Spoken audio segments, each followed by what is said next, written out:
यहाँलाई स्वागत छ अल टेक्नोलोजी युट्युब च्यानलमा। मसँग यो एउटा लेनोभोको ल्यापटप रहेको छ।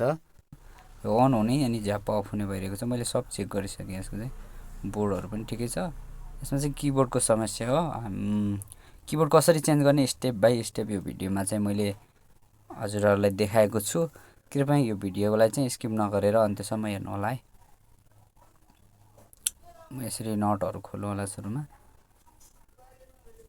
भिडियोलाई अन्त्यसम्म हेरेर साथ दिनु होला। अनि हजुरले यो च्यानलमा पहिलोचोटि हुनुहुन्छ भने यो च्यानललाई चाहिँ सब्स्क्राइब गर्न नबिर्सनु होला। अनि मन परेमा भिडियो लाइक पनि गर्नु होला। हजुरहरूको सामु फेरि म यस्तै टेक्निकल भिडियोहरू ल्याएर उपस्थित हुने नै छु। यसरी स्क्रुपहरू सबै खोल्नु होला। खोलिसकेपछि यो मजाले खोल्न सकिन्छ। यसरी रहेको छ हाम्रो hard disk, battery, hard disk हो। हार्ड डिस्कलाई यसरी निकाल्नु होला। त्यसपछि यो ब्याट्री रहेको छ। यो चाहिँ बोर्ड हो मेन। यसको मिनी ल्यापटपको बोर्ड चाहिँ सानो रहेको छ। यसमा चाहिँ ऱ्याम प्रोसेसर एट्याच रहेछ यो बोर्डमा। सो हाम्रो अरूमा चाहिँ निकाल्न मिल्छ नि, यसमा चाहिँ निकाल्न नमिल्ने कि एट्याच रहेछ। हेर्नु यो चाहिँ ब्याट्री हो। ब्याट्री चाहिँ कत्रो ठुलो हो।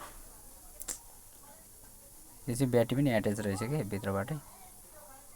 अब यो हामीले किबोर्ड चेन्ज गर्दाखेरि चाहिँ यो बोर्डहरू ब्याट्रीहरू सबै निकालेर चेन्ज गर्नुपर्छ कि, किनकि यो हाम्रो किबोर्डमा चाहिँ पावर स्विच पनि सँगै भएकोले अनि किबोर्ड अलिकति महँगो पनि छ। अलिकति ठिकै छ प्राइस चाहिँ, त्यति महँगो त होइन। यसरी यो बोर्डलाई निकाल्नु होला है। मेन बोर्ड चाहिँ यही हो, हजुरको मदरबोर्ड। यसको मुनि चाहिँ यो किबोर्ड रहेको छ। यो किबोर्डलाई चाहिँ यसरी सानो सानो क्लिपहरूले लक गरेको छ। त्यसलाई हामीले लकलाई उक्काएर निकाल्नेछौँ। यो यसरी रहेको छ। यो बोर्डहरू सबै निकाल्नु पर्नेछ क्या। सबै यसरी नटहरू खोलेँ मैले। स्पिकरहरूलाई पनि निकालेँ है। अब यसपछि चाहिँ यो एउटा पाता छ किबोर्डको पछाडिको पाता छ। यो पातालाई चाहिँ सानो सानो प्लास्टिकको क्लिपहरूले लक गरेको छ। त्यो चाहिँ कस्तो एट्याच के खोल्नै नमिल्ने टाइपको बनाएको छ कि। यसलाई चाहिँ हामीले अब कसरी आइडिया लगाएर अलिकति निकाल्नेछौँ। मैले यो पातालाई चाहिँ लक लगाएको छ, माइनस छिराएर अर्थात् केही त्यस्तो चिज छिराएर यसलाई निकाल्न खोजिरहेको छु। निकालिसकेँ। अब मैले नयाँ किबोर्ड लिएको छु। यो चाहिँ नयाँ किबोर्ड हो, हेर्नु होला। किबोर्ड नयाँ यस्तो छ। अब यो नयाँ किबोर्डलाई म त्यसमा फिट गर्छु। त्यसपछि चाहिँ हाम्रो कसरी फिट गर्ने हेर्नु होला है। मैले यहाँ देखाएको छु। यसरी राख्नु होला मजाले राखिसकेपछि यसलाई चाहिँ माथिबाट लक गर्ने अर्को एउटा पाता हुन्छ। यो पाता हो, यो पाता राख्नु होला। यसरी राखिसकेपछि अब यो प्लास्टिकको सानो सानो क्लिपले लक गरेको छ होइन। मैले अघि नै उक्काइसकेँ। अब यसलाई चाहिँ फेरि कसरी लक गर्ने, मैले यो आइरन तताएर आइरनले प्लास्टिकको क्लिपलाई माथिबाट थिचिदिएँ अनि त्यो चाहिँ लक हुन्छ। यसरी लक गरेँ। यसरी लक गरेँ। अब हामीसँग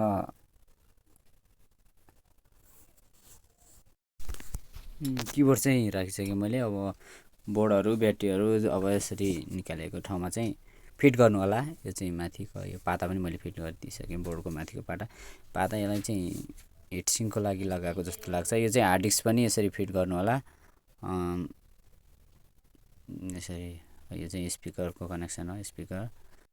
अब मैले सम्पूर्ण पार्ट्सहरू यसरी फिट गर्दैछु एक एक गरेर।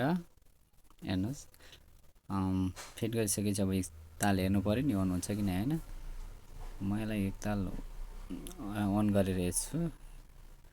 हेर्नुहोस्, हाम्रो डिस्प्ले आइसकेको छ र अन पनि भइसकेको छ। यसरी भिडियो हेरेर अन्तिमसम्म साथ दिनुभयो। Thank you. फेरि अर्को भिडियोमा भेट्नेछौँ।